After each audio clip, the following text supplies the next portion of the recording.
بسم الله الرحمن الرحيم. السلام عليكم ورحمة الله تعالى وبركاته. halkani waa alxaqiiqa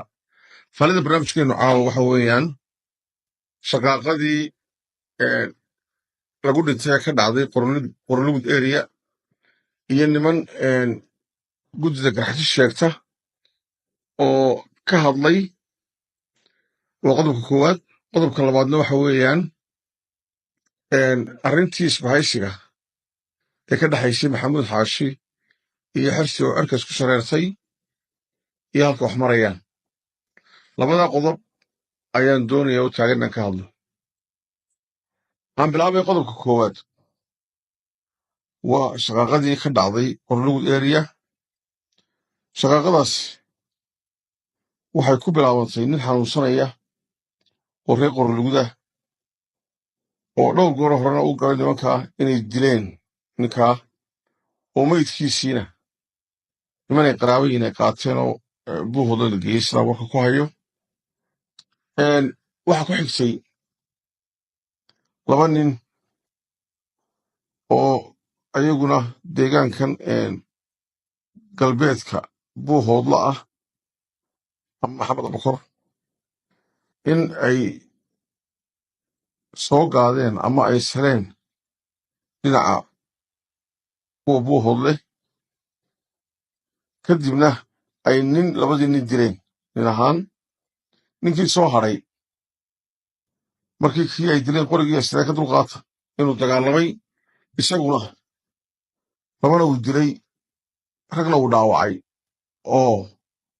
rasaastii gurmadkii soo gaadhay way badbaadiyeen. sidaan xogta ku hayo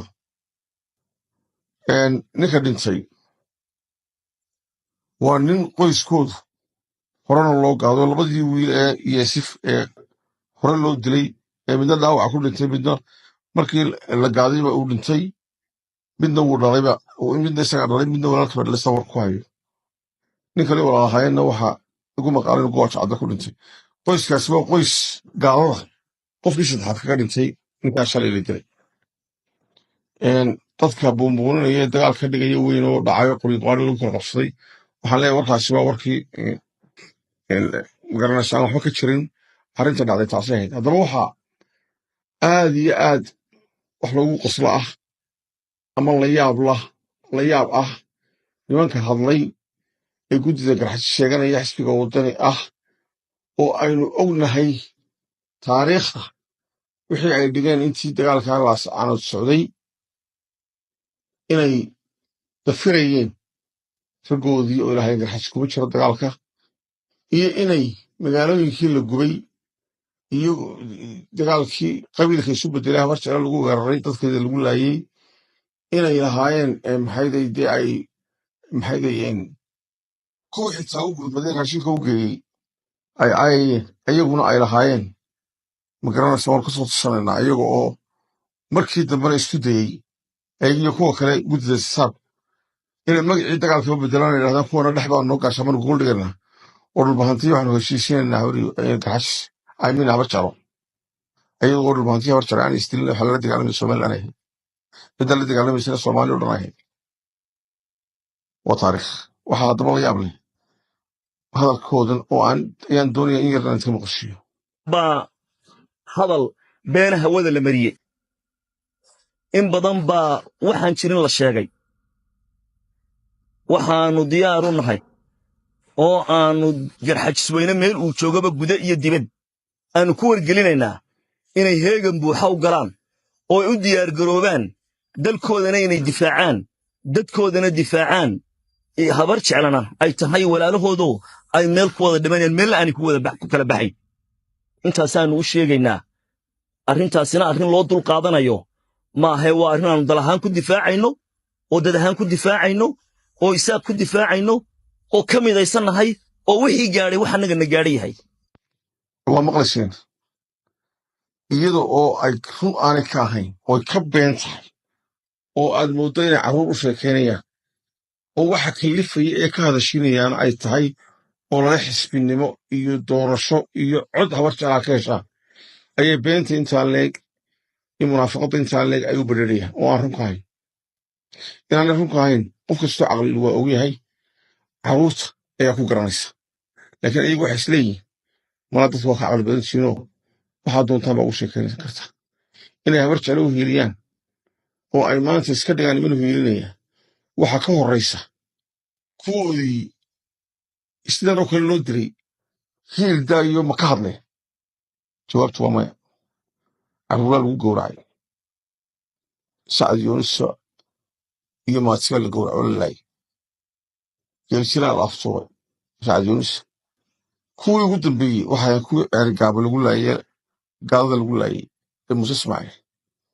raggan iminka hadlaya ilaah barta aanu difaacayna ama aanu u hiilinayna ee beenta sheegaya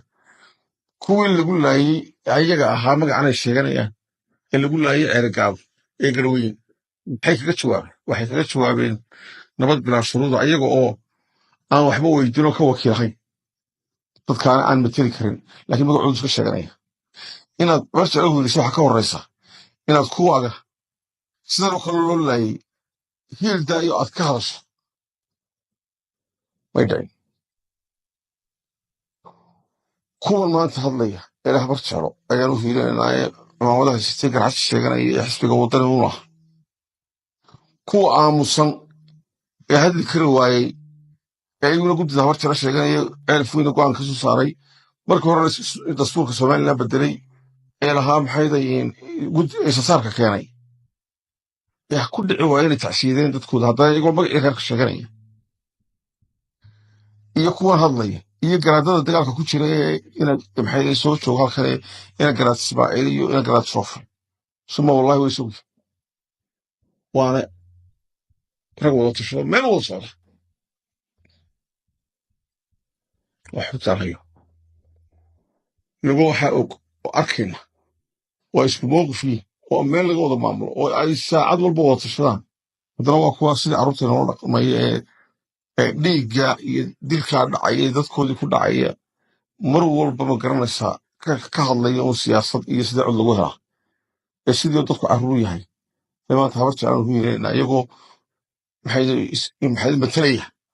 oo dhulbahantaha soo joogaan ka garaadada ah iyo kuwan kaleba ay is ogyihiin waxay ka fikrayaana yihiin sidii ayagu dowlad somalilan aan aaminsanayn oo ay kuwaasi wada leeyihin shurub ku yihiin oo meel kale laga maamulayo oo dhaqaala meel kale laga bixinayo inay u soo baxdo tan somalilanna ay ridaan waa inta lagu wasaawanta waxaa leeyahay carruurtaadii ku garanaysa dhowr iyo 40 nimankaa garxajiska sheeganaya dadkoodii oo la laayay doorashadii 17 iyadoo ololii lagu jiro oo loo diyaargaroobayo ayay yidhaahdeen oo dowladdoodii laysoo ogaadeen wajaaca dibad ku laysa ayay yidhahdeen inaan ka hadli sidii ogaadeen codaynayo faysal cali waraabo ka hadlay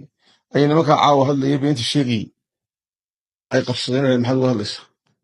subxaan allah waa dad aad soodhanaysa maqluubkaa loo rogay oo wixii saxda ahaana khalad u yaqaana khaladkina sax u yaqaana waxaan leeyahay ninka reerkiisii dhowr iyo 40 laga dilay ka hadli waaye ee kii dilay oo cabdiilaya iyo dowladdoodii dishay ee deegaanka maamulaysay weliba ugu daray amaaniyo sacab ee faysal oo ka hadlayna caayay kuwanna qaar waxtaraya maahay been bay sheegaya annana inay been sheegaya waa sheegayna ma dulmayno xaqiiq weeyaan inuuna yaan lagugu qaldin oo yaan sida carruurta iminka dhalatay lagula hadlin baan leeyahay ceeb baanay nagu tahay in hadallada noocaas laynala soo bariro nimankaasi noo soo barira maanta saaka waxay ahayd sidaan xogta ku hayay in guddidii isasaarka ay hadasho iyagoo madaxweyne somalilan u jawaabaya oo ka hadlaya arrintii maxkamaddii ay qaadeen ee ay inagu khiyaameeyeen ee dastuurka ku bedeleen ay dhexdiis ka kendhigayaan iyagoo dhexaynoo dhinac ee imankana caddaatay inay dhinac ahaayeen ay qarteen ina khiyaameeyeen taa iyagoo ka jawaabaya ayay maanta hadalkoodii iyo jawaabtoodii waxa dib u dhigay raggaa dhintay ee deegaankooda ay magacooda sheeganayaan ee habar jeclo ee gaalada lagu laayay ee qoyskaa horena loo laayay maantana ragga cusub laga laayay inay ka hadlaan ayaa baajisay jawaabtii madaxweynaha siin laayeen marka waxaan leeyahay warkoodu waa kaasayeen qalti waa qodobkii koowaad qodobka labaad waxaan ka hadlayaa arrintii isbahaysiga oo cirka isku shareertay oo culays la saaray xirsi cali xaaji xasan oo laga gardaran yahay marka xaqiiqda laga wada hadlo ama cadaalad la qaado nin guddoomiye laga dhiga xisbi oo weliba dadku sheegayaan sida xogta lagu hayo in laga iibiyo lacag badan laga qaaday in haddana maanta la yidhaahdo guddoomiye kalenu kaa daba keenayna oo adigu waxba ma tihi arrin la aqbali kara ama la qaadan kara maaha se way dhacdo waa loola yimi xalayt hore sidaan xogta ku hayo waxaa la soo diray oo nimankaasi soo direen inay arrintaa kala hadlaan ay ku yidhahdaan xirsi wax kaambayn garaynin oo waddani ha u kaambayn garaynin ee adigu sida aloolka ha lagu laalaabo oo maxamuud xaashi iyo ka ah ayagu ha ololeeyaan oo ha soo saaraan ka ah sidii lagu ballamayna cirana ha la soo saaro adigu markaa ahaw waxaan jiray waxaa la soo diray labada nina kale ah maxamed nuux oo ahaa qasnajigii guddida istasaarka oo reer qoroluuda iyo suldaan xasan wataan labada ninba culays lagu yiri saaro oo hadla arrintaa kala hadla ninka la yidhaha xirsilaba ku gacan seer sidaan xogta ku hayo waxaa mustambeedkii deegaanka ciro oo xisbiga waddani ay u yeedheen xirsi oo hargeysa loogu yeedho caawa loo fadhiya sidii loogu qancin lahaa inuu qorigiisa tiiriyo oo uu maxamuud u daba fadhiisto arrimaha arrintan wixii ka soo baxa caawa loo fadhiyo gadaal baynu ku ogaan doonaa maxamuud laftiis waxa la sheegay inuu ku hanjabay oo uu yidhi haddii arrintii aanu ku ballanaya heshiiskii la fulin waayo waxaan u gelayaa kulmiye taasoo dee uu ugu hanjabayo arrintaas saddexda nin ee maxamuud iyo xirsi iyo ciro horena waanu sheegay maalintii ugu horreysay inaanay suuragal ahayn in mid laga takhalluso mooyaane inay heshiis ku wada noqdaan arrimaha noocan ah in mid uu tanaasulo oo laga takhalluso mooyaane tii aan sheegay ba maanta la taagan tanaasulkaasoo mid ka baxa meeshano dee uu khasaare mooyaane wax lagu heshiin karana oo meesha inooga muuqdo ama caqliguna tusayana ma jirto waxaase aniga ii muuqata niman siyaasadooda iyo xisbinimadooda khiyaamo u tahay oo dalka khiyaamaynaya oo ayagu iskhiyaamaynaya oo dadkooda khiyaamaynaya oo daacaddarro ku jiraan inay ilaahayna u arkayo waxaan ay ku jiraanna dee aanay sax ahayn oo gaalka bilaadiintii khiyaamada iyo dee way ku adag tahay ee haddana doonaya in ummadda u taliyo ummadda doonaysa in ummadda u talisa ayagoo islaama waxoodoo dhami khiyaamo ku soo aroorayaan dee waa mid subxaana leh waxaan xogta ku hayaa nimankii dowladihii ay lacagta ka sugayeen ee ay wakiilka u ahaayeen ee maxay soomaaliya iyo xasan sheekh oo taagtaagta darana iyo kuwii kale jaarkeenne kasoo horjeeday maxay itraafka iyo dowladnimada somaliland labaduba inay ku yidhaahdeen war annaga kambayn inaydi ka yeeli mayno maxay inuu musabixi guulaysanayo soo noqonayna waanu aragnaaye waxaanu idinka fadhinaa quran lacag isku siinayna inaa hargeysa wax ka ridaan sidaasaa lagula soo dhacay oo lagula soo hadlay oo aan been ahayn oo aanan ku dulmayn kuwa ceelafoyn jooga qaarkood nimanka dowlado shisheeye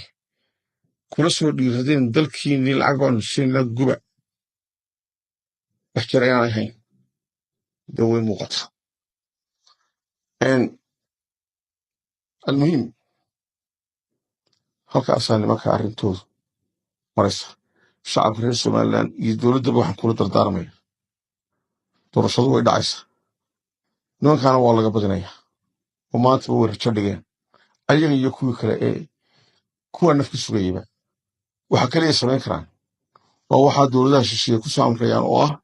inay dalkooda rabshad iyo dagaal ka sameeyaan si ay kuwa jaarkeennuna isugu tijaabiyaan in ciidamo shisheeye la keeno waa sahmigoodiisa u fikirayaan waxaa leeyahay ooda iska dhacmiya oo waxay nala dagaalamaya oo dowlado shisheeye dadka u shaqaynaya oo qurigeedii muuqanane kuwa loo shaqeeyayaasha ah ee dawaa'ilka ah ha idiin muuqdaan arrimaha qaarna yaan la fudaysanin balle